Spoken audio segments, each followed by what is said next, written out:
네, 여러분 안녕하십니까? 저는 이순신 전략연구소장 이봉수입니다. 오늘은 여러분들과 함께 이순신 장군의 사천해전에 대해서 알아보도록 하겠습니다. 사천해전은요, 최초로 거북선이 이렇게 출동을 했던 제2차 출전 첫 번째 해전이 사천해전이거든요. 그러면 제1차 출전은 뭐였느냐? 지난번에 제가 한번 여러분들께 말씀을 드린 적이 있는데 1차 출전은 1592년 음력으로 5월 4일날 이순신 장군이 여수에서 출동해가 경상도 해역으로 가가지고 거제도 옥포에서 5월 7일날 첫 승리를 거두고 그날 저녁나절에 마산으로 들어가서 하포해전에서 승리하고 난 뒤에 5월 8일날 고성 땅 적진포로 가서 적진포해전에서 승리하고 난 뒤에 5월 9일날 정호경의 여수로 돌아와서 재정비를 하고 있던 그런 상황이었습니다. 근데 재정비를 하고 있는데 정보를 수집해 보니 또 왜군들이 거제도 서쪽으로 점차점차 출몰을 하고 있다 이런 정보가 들어오거든요. 그래서 이순신 장군은 그 전라우수사 이혁기, 해남에 있던 이혁기한테 연락을 해가지고 우리가 그 6월 3일 날 출전을 하자 이렇게 약속을 해놓고 있는 상태였습니다. 그런데 뜻밖에도 5월 27일 날 원균으로부터 경상우수사 원균으로부터 급보가 날아들었는데 이미 그 외선 약 10여 척이 사천과 곤양 쪽으로 진출해 가지고 있다 이렇게 이야기를 하거든요. 그래서 이순신 장군은 이거 6월 3일까지 기다릴 수 없겠다 그래 가지고 원균 그 이혁기가 오기를 기다릴 새도 없이 원균이 기다리고 있는 그 하동 노량으로 출전을 했어요. 거북선 앞세우고 23척의 판옥선을 이끌고 하동 노량으로 나아갔거든요. 우선 그 사천해전의 전체 경과를 간략히 말씀드리면 앞에서 이야기한 대로 5월 29일 날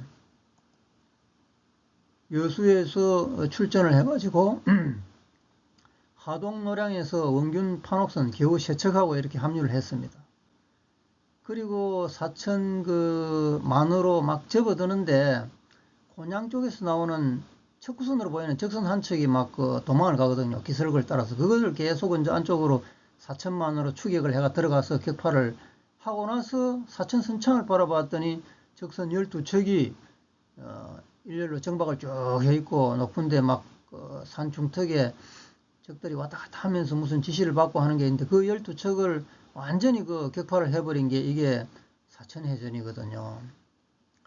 근데 이게 이제 아까 말씀한 대로 제가 말씀드린 대로 이 거북선이 최초로 참전했던 해전이고 이날 전투에서 이순신 장군은 왼쪽 어깨에 관통상을 입고 중상을 입었습니다. 물론 나대용 같은 사람도 부상을 당하긴 했습니다만 중상을 입은 사람은 이순신 장군이었어요. 그리고 이날 승리 후에 모자랑포라는 곳으로 내려가서 1박을 하고 그 다음에 사량도로 내려간 게 이게 이제 사천해전의 경과인데요. 제가 우선 그 사천해전 지도를 좀 보면서 이 상황들을 보면서 설명을 좀 드리도록 하겠습니다. 여기가 그 당시 하동현입니다. 이 일대가. 이쪽은 남해현이죠. 이쪽은 이제 곤양군이고 이쪽이 사천이고요.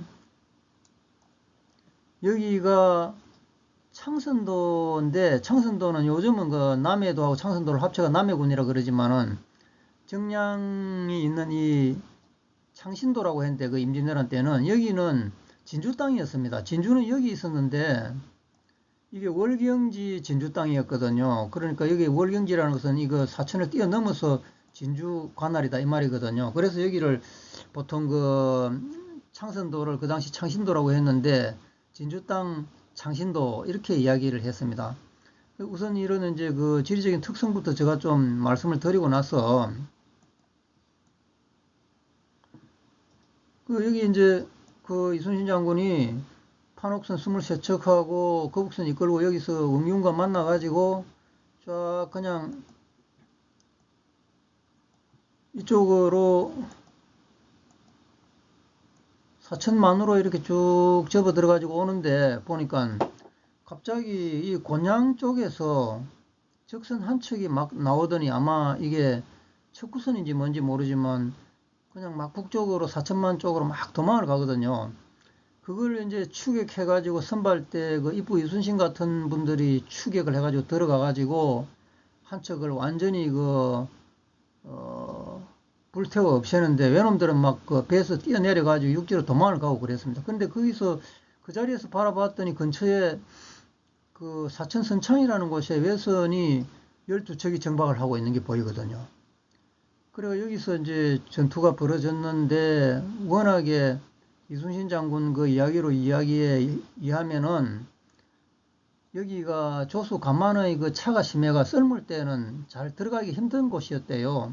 그래가지고 화살도 제대로 미치지 못하고 막 이랬는데 이놈들이 이제 살짝 그 후퇴하는 척 하면은 틀림없이 우리가 겁을 먹고 도망가는 줄 알고 따라 나올 거다고 해가지고 슬쩍 빠져나오니까 오리도 못 나와가지고 1, 2도 못 나와가지고 뭐 불과 한 500m도 못 나왔는데 이놈들이 확 따라 나오거든요. 그때 이제 서서히 다시 또 밀물이 밀려들기 시작해가지고 하던 시기인데 거북선을 앞세우고 이순신 장군이 들어가서 12척을 몽땅 다 불태워 없애버렸거든요.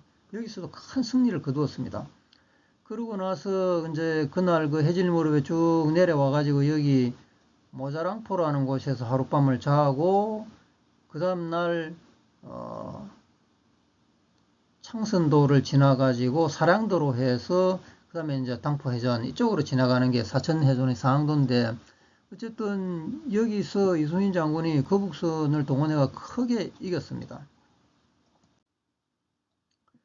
그런데 이제 사천해전지가 사실 어딘가 여기에 대해서 상당히 그 논란이 조금 있습니다. 지금까지는 선진리성, 사천시 용현면 선진리에 있는 선진리 외성 이쪽이 사천해전지다 이게 이제 정설처럼 그렇게 여겨져 왔거든요.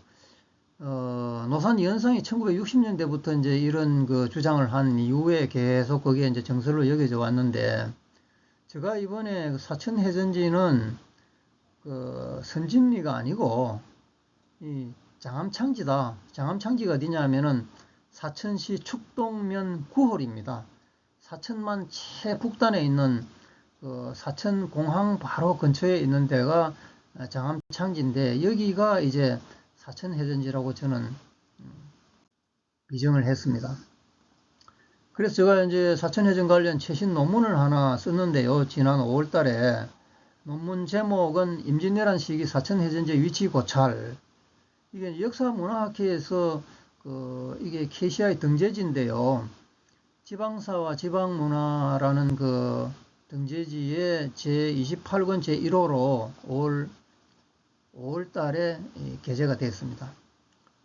주요 내용은 사천해전지는 선진리가 아니고 선진리 외성이 아니고 사천시 축동면 9호리의 옛 장암창지다 이게 되겠습니다. 그러면 이제 사천선창이 사천해전지라고 그 이순신 장군의 기록인 당포파 외병장에 나오고 있거든요. 그 기록을 우리가 조금 더 분석을 해보면은 그 사천선창이 어떠냐 이순신 장군의 그 표현을 빌리자면은 산이 구불구불 약 한 7, 8리면 거의 한 3km 정도 됩니다. 이어져 있다 이렇게 이제 말씀을 하시고 두 번째는 썰물 때 수심이 낮아서 판옥선 출입이 어렵다. 밀물 때는 밀고 들어갈 수 있는데 여기 이제 그 썰물 때는 판옥선이 이 헐수선이 굉장히 그 평제선이 난데도 불구하고 낮은데도 불구하고 들어가기 어려울 정도로 수심이 낮다는 거죠. 그리고 적들은 높은 곳에서 진을 치고 있었다 이렇게 이야기를 했어요.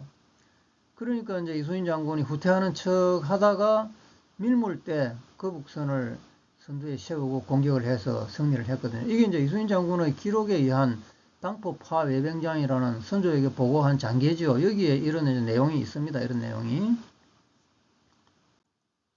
그런데 그러면은 이 선진리성이 그 노산 이현상이 선진리성이 그 사천선창이고 사천선창이 여기가 이제 사천해전지라 이렇게 주장을 했는데 방금 이야기했던 이순신 장군의 그럼 기록과 일치를 하느냐? 전혀 다릅니다. 달라요. 어떻게 다르냐 하면은 이 해안이 여기 선진리성 해안에 접한 거리가 한 400m 밖에 안 됩니다. 여기서부터 여기까지가 400m면은 약 1리인데 아까 이순신 장군은 약 한 7, 8리 적어도 한 3km 이상 구불구불 산이 있었다고 했는데 1, 2밖에 안 돼요 여기가. 그 다음에 성곽 전체 둘레도 약 한 1.2km, 이 성곽 뺑 돌아도 약 1.2km 밖에 안 되고 약 3리밖에 안 됩니다. 뺑 돌아도 3리고 앞에 해안의 연안 이쪽 면은 400m 정도밖에 안 되는데 이순신 장군의 당포 파해 외행장하고는 전혀 다르죠. 현황이. 그리고 높은 산에서 내려다보고 그 왜적들이 막 대포도 쏘고 했다는데 여기는 해발 고도가요 30m 밖에 안 되는 구렁입니다. 아주 낮아요 여기는. 그리고 썰물 때에 여기는 판옥선 출입이 가능합니다. 예를 들어서 여기 적선이 12척이 정박을 하고 있었다고 가정을 해봅시다. 그러면 이 앞에는 굉장히 수심이 깊어요. 그래서 판옥선들이 얼마든지 접근해가지고 12척을 공격할 수 있는 그런 곳이지 이게 판옥선 출입이 가능한 지역입니다. 여기는. 그래서 뭐 일제강점기 때에는 약 한 200 내지 300톤급의 소형 여객선들이 기항을 해가지고 이쪽에 경남 서부 지역을 여행하는 사람들이 이쪽에서 여객선 타고 와서 여기서 내리고 그랬거든요. 그러니까 노산 연상의 그 주장을 사람들이 계속 답습하는 바람에 선진리성이 사천선창이고 여기가 사천해전지다 이렇게 이야기했는데 저는 이번에 그게 아니라고 분명히 밝혔습니다. 저는 이제 장암창지라고 논문에서 이야기를 했는데 당포파 외병장 기록과 정확하게 일치합니다. 장암창지에 가보면은 이 지도가요 1918년에 축동면 9호리 일대 지도거든요. 근데 여기 가보면은 여기 산이 구불구불 약 한 3km 정도 7, 8리 정도 이렇게 이어져 있습니다. 여기가. 그리고 이쪽이 전부 바다거든요. 그 당시에는 1918년만 하더라도 지금은 전부 매립이 됐습니다만은. 그래가지고 여기 조수 간만의 차이가 굉장히 큽니다. 썰물 때는 물이 쫙 빠지면은 판옥선 같은 그 큰 배들이 아무리 판옥선이 평제선이라도 들어가기 힘들어요. 펄수선이 아주 그 낮은 평제선도. 근데 장암창이라는 게 뭐냐면 이게 이제 쇠곡을 그러니까 곡식을 보관하는 창고가 있었던 서울로 갈 곡식인데 여기 큰 쇠곡선들도 여기 드나들었어요. 밀물 때는. 그런 정도로 조수 간만에 차이가 컸던 곳인데 어쨌든 썰물 때는 판옥선의 출입이 어려웠다. 이렇게 이제 하는 거 보면은 이순신 장군의 당포 파외병장 기록과 정확하게 일치하는 지형을 가지고 있더라 하는 것을 제가 현장 답사를 통해서 다 발견을 했고 이런 1918년 지도를 통해서도 확인이 됩니다. 그러면 1918년하고 현재하고 비교를 한번 해보겠는데 지금은 매립이 엄청나게 돼버렸어요. 1918년에는 이게 전부 바다지 않습니까? 이쪽으로 이쪽까지 전부 이렇게 바다인데 바다가 되어 있는데 지금 보세요. 장암창지가 지금 이쪽으로 이렇게 지금 여기가 장암창지고 아까 여기 장암창지지 않습니까? 근데 장암창지 앞으로 남해고속도로가 지나가요. 남해고속도로가 이렇게 지나가 버리고 그 앞에는 사천공항이 바다를 이만큼이나 매립을 해버렸습니다. 이만큼이나. 그리고 이쪽도 상당히 매립을 많이 했어요. 이쪽도. 그리고 이쪽은 또 공단이 들어서 가지고 두원중공업이라든지 이런 게 이쪽으로 들어서 가지고 있거든요. 그러니까 지금은 거의 색강 비슷하게 여기 장암창지까지 들어갈 수 있는 것으로 되어 있는데 실제 1918년 전만 하더라도 여기는 완전히 앞이 바다였습니다. 다음에 선진리성이 사천선창이 아니라는 확실한 정황 증거는 뭐냐 하면은 아까 말씀드린 대로 곤양 쪽에서 적선 한 척이 나와가지고 우리 배들을 바라보고 사천만 쪽으로 막 도망을 가는 걸 추격을 해가 따라잡았다 그랬잖아요. 근데 만약에 여기 사천 선소가 조선 후기에 있었던 여기가 선진리성인데 선진리성에 만약에 외선이 12척이 여기 정박을 하고 있었다고 칩시다. 그러면은 추격해가지고 가는데 한 척은 이쪽으로 도망을 가버렸는데 여기 갑자기 12척이 있는데 12척 이걸 놔두고 이순신 장군이 안쪽으로 한 척만 따라서 추격하겠습니까? 전혀 불가능한 이야기가. 이거 사리에 안 맞는 이야기죠. 그러니까 안쪽으로 한참 이 선진리 성을 지나서 한참 더 들어갔다는 게 이게 정황 증거입니다. 일척을 그 곤양에서 나와가지고 여기가 곤양이잖아요. 광포만 위쪽에 여기 곤양 읍치인데 여기서 나와가지고 이리 올라가는 거를 추격했는데 선진리를 지나갈 때 만약에 여기 12척이 있으면 이걸 그냥 두고 지나갔겠습니까? 그러니까 이건 말이 안 되는 이야기죠. 선진리는 아니다. 이게 확실한 정황 증거입니다. 그 다음에 제일 중요한 이제 사료를 그 하나를 발견을 했는데요. 이게 정병조 참판 전공전이라 이런 이제 그 사료인데요. 이게 뭐냐 하면은 부산대첩에서 전사한 녹도만호 정훈 장군 여러분 아시잖아요. 정훈 장군은 부산대첩에서 승리하고 난 뒤에 이제 돌아가시고 나서 정직을 해가 병조 참판으로 되어가지고 그게 이제 전공, 이게 정훈 장군이요. 전공의 정기다 이 말인데 일대기. 그래서 정병조 참판 전공전 이런 이제 기록이 어디에 있었느냐 하면은 고흥 가면은 녹동에 쌍충사라는 쌍충사가 있습니다. 거기는 녹도만호 정훈 장군하고 그 전에 임진왜란 전에 그 손죽도 외변에서 순절을 하신 이대원 장군을 함께 모셔 두 분의 그 충신을 모셨다 해가 쌍충사라는 그런 이제 사당이 있는데 거기에 이 정병조 참판 전공전 이 필사본이 하나 거기에 있었고요. 그 다음에 필사본 하나가 더 있었던 게 어디 있었느냐 하면은 해남군 옥천면 대산리에 있는 충절사라는 곳에 필사본이 하나 소장대가 있는데 그 필사본이 지금 이겁니다. 정병조 참판 전공전. 이걸 이번에 이제 제가 그 논문에서 발견을 해가지고 여기 보면은 사천지 장암이라고 되어 있잖아요. 그래서 이 사천해전 관련해가지고 전투가 벌어진 지역이 사천의 장암이다 이렇게 정확하게 써놨어요. 여기 보면 추입 사천지 장암, 추격해서 사천의 장암으로 들어갔다 이렇게 되어 있거든요. 이 명백한 이런 이제 사료를 발견을 했으니 사천해전지는 틀림없이 선진리 성이 아니고 여기 장암창지다 이렇게 하고 오늘은 사천해전 여기까지 하고 여러분들 마치겠습니다. 감사합니다.